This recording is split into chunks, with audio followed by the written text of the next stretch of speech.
Ladies and gentlemen, the President of the United States. Good evening, my fellow Americans.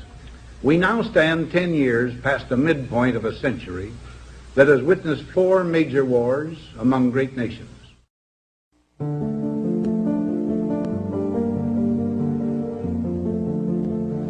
Until the latest of our world conflicts, the United States had no armaments industry.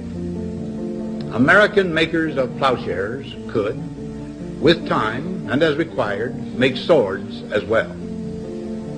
But we can no longer risk emergency improvisation of national defense.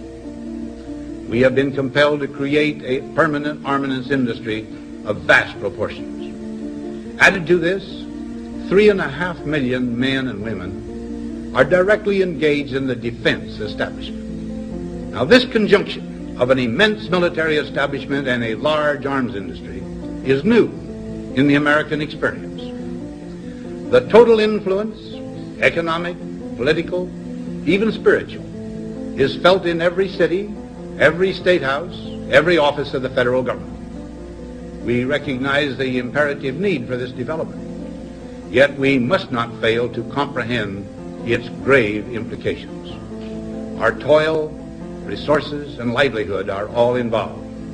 So is the very structure of our society. In the councils of government, we must guard against the acquisition of unwarranted influence, whether sought or unsought, by the military-industrial complex. The potential for the disastrous rise of misplaced power exists and will persist. We must never let the weight of this combination endanger our liberties or democratic processes. We should take nothing for granted. Only an alert and knowledgeable citizenry can compel the proper meshing of the huge industrial and military machinery of defense with our peaceful methods and goals, so that security and liberty may prosper together.